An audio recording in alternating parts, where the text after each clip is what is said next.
जय गुरुदेव। आज हम करेंगे 15वां अध्याय, गीता का 15वां अध्याय और 7 से 11 श्लोक। तो सब लोग अपनी आंखें बंद कर लेंगे, पहले 3 बारों का उच्चारण करेंगे और फिर हम अपना गीता अध्याय स्टार्ट करेंगे।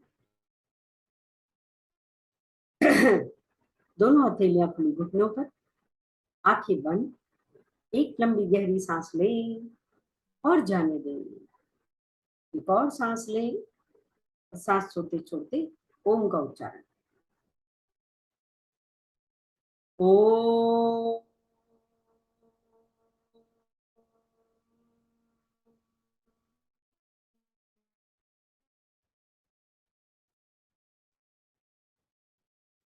ओ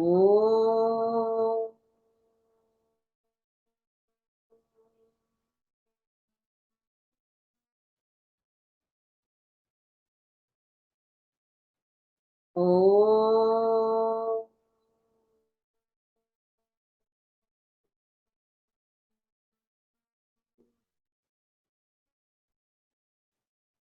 गुरु ब्रह्मा गुरु विष्णु गुरुर्देवो महेश्वरा गुरुर् साक्षात् परं ब्रह्म तस्मै श्री गुरुवे नमः। ओम शांति शांति शांति।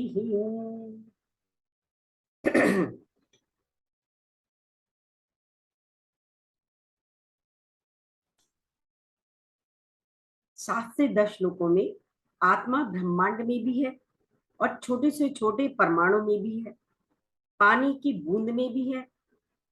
जैसे पानी की बूंद में भी H2O है और समुद्र में भी H2O है। अणु तथा परमाणु नाशवान है, इसलिए उन्हें क्षर कहा गया है। तो अब हम जो 7वें श्लोक से शुरू करते हैं, जिसमें ये चीज एक्सप्लेन करी है उन्होंने कि आत्मा कैसे हर चीज में है। 7वां श्लोक। मम एवांशो जीवलोके जीवभूतः सनातनः मन षष्ठानि इंद्रियाणि प्रकृति स्थानी कर्षति। इस बद्ध जगत में सारे जीव मेरे शाश्वत अंश हैं।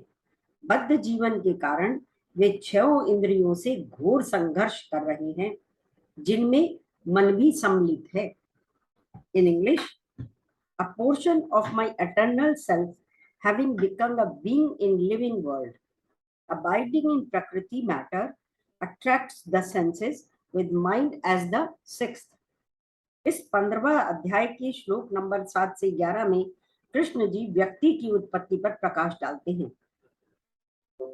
वास्तव में व्यक्ति सनातन है, ब्रह्म है, लेकिन अज्ञान के कारण अपने को सीमित बनाए बैठा है। जैसे भेड़ों के झुंड में कोई शेर का बच्चा आ जाए और अपने को भेड़ समझने लगे, जिस दिन उसे ये ज्ञान हो जाए कि वह भेड़ नहीं शेर है, तो वह भेड़ों के बीच नहीं रहेगा। इसी तरह हम सब आत्म स्वरूप हैं, सनातन है, परम है, परंतु अज्ञान के कारण अपने को डरा हुआ, असहाय, परेशान मानते हैं। आत्मा सर्वव्यापी है और जीव सीमित है। मैं ही शिव, मैं ही प्रभु, मैं ही आत्मा हूँ। इस बात का अज्ञान ही हमें अलग अलग नाम रूप स्वरूप में फंसा देता है। यही अज्ञान हमें अमीर गरीब, सुंदर खूबसूरत, सुखी दुखी, अनपढ़ तथा पढ़ा लिखा इत्यादि बनाता है।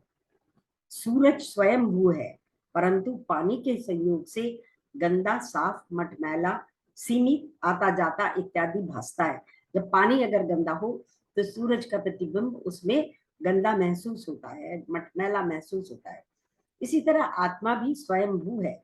सबसे पहले प्रकृति में स्थित होकर जीव बनती है। प्रकृति अर्थात वासना। वासना का दूसरा नाम कारण शरीर है। कारण शरीर भी अभी अव्यक्त होता है। जैसे जमीन प्रभु है तथा बीज वासना। बीज जमीन से घुल मिल जाने के कारण दिखता नहीं है। इसी तरह से आपको कारण शरीर भासता नहीं है, लेकिन जैसे ही बीज को अनुकूल वातावरण मिलता है, वह पौधा बनना शुरू हो जाता है।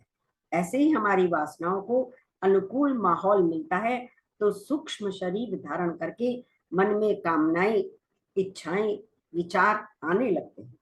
यह सूक्ष्म शरीर आगे जाकर स्थूल शरीर बनता है। स्थूल शरीर इंद्रियों के साथ मिलकर संसार की तरफ आकर्षित होना प्रारंभ हो करता है। सनातन का अंश भी सनातन रहेगा। जैसे पानी के कितने भी अंश कर दीजिए वे पानी ही रहेंगे, सोने की जितने भी अंश कर दीजिए सोना ही रहेगा। इसी तरह पूर्ण के अंश भी पूर्ण रहेंगे। 8वां श्लोक।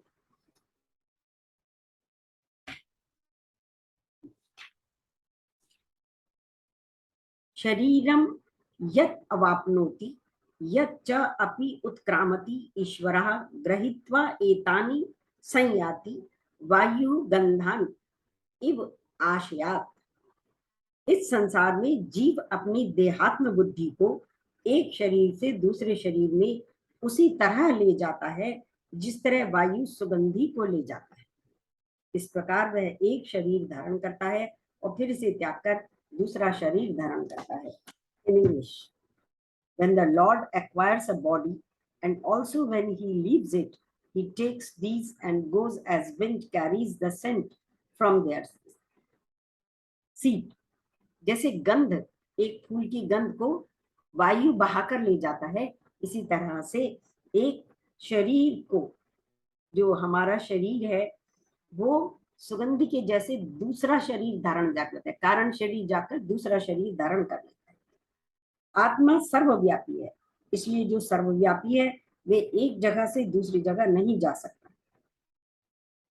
मृत्यु के उपरांत देह का अंत होकर वही संसार के 5 तत्वों में मिल जाता है, अतः देह का भी अब कुछ नहीं किया जा सकता। अब मात्र बचे मन, बुद्धि और वासनाएं।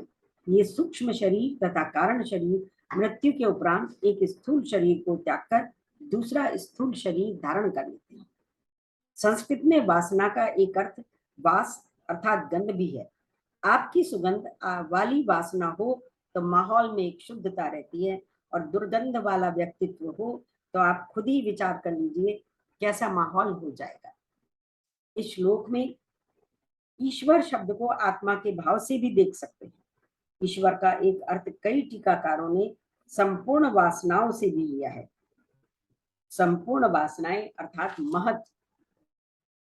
उदाहरण के लिए किसी एक कक्षा में गीता का अध्ययन चल रहा है, सब विद्यार्थियों की इच्छा गीता के अध्ययन की है। यदि कोई साधक उस समय गीता जी की जगह कोई और विषय पढ़ना चाहे तो वह संभव नहीं। परंतु मान लीजिए गीता क्लास चलते समय कोई बहुत प्रसिद्ध संगीतज्ञ पहुंच जाए तो संभव है उस कक्षा का महत्व बदलकर संगीतमय हो जाए।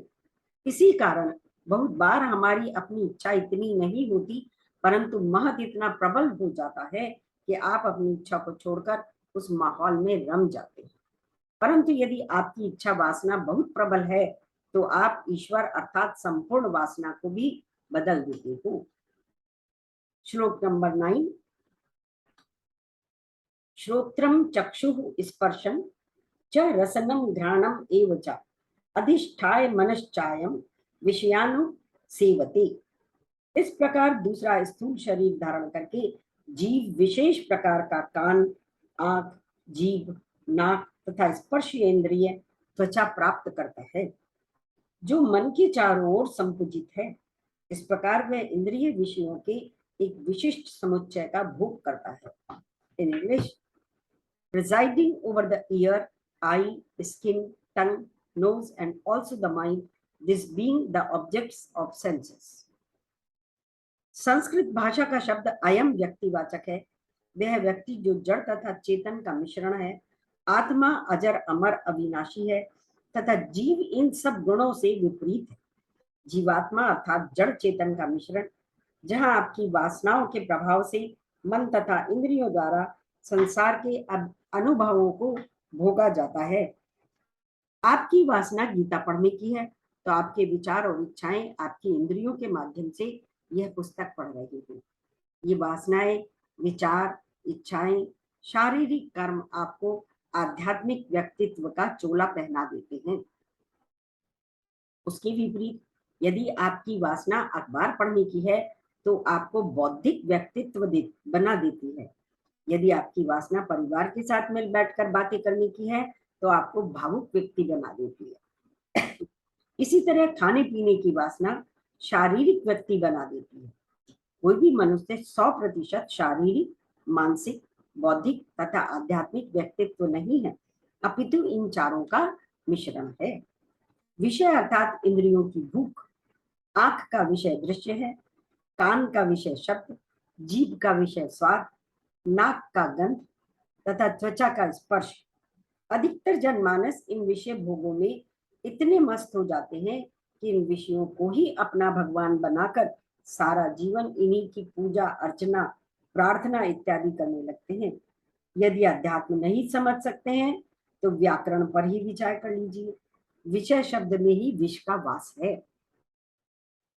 अर्थात सब विषयों में यदि जरूरत से ज्यादा लगाव रखा जाए तो ये विषय विष के समान आपकी पूरे जीवन से मकसद को हटाकर दूर भगा देंगे।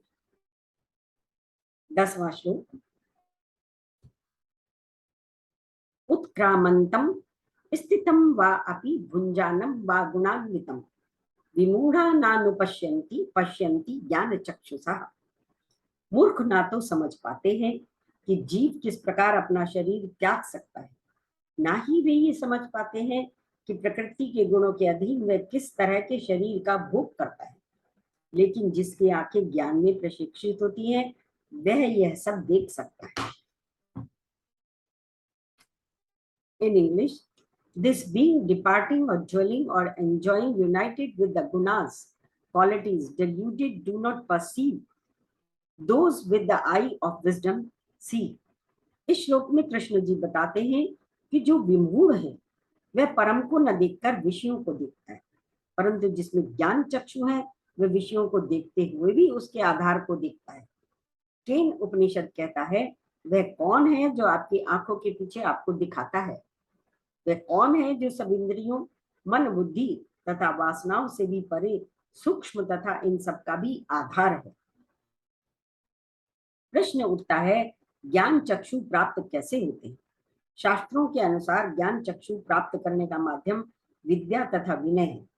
विद्या बिना विनय के अहंकार लाती है और विनय बिना विद्या के भावुक बना देता है। अच्छे शास्त्रों के माध्यम से विद्या ग्रहण करो तथा भगवान का गुणगान कर विनय को प्रखर करो। ये ज्ञान चक्षु आपकी दुनिया को देखने के तरीके तथा नजरिए को बदल देंगे। 11 से 15 श्लोकों में बताया गया है कि ना मैं ही दोनों का आधार हूं। आत्मा ही अणु तथा ब्रह्मांड का आधार है। ये परम ऊर्जा शक्ति सूरज से चांद, चांद से धरा तथा धरा से वनस्पतियों के माध्यम से हमारे पूरे तन मन तथा बुद्धि की चलायमान करती है। प्रभु क्षर हैं और अक्षर भी हैं। अब आज के लिए इतना ही। अब आगे 11वें श्लोक से और 15वां श्लोक तक करेंगे। जय गुरुदेव।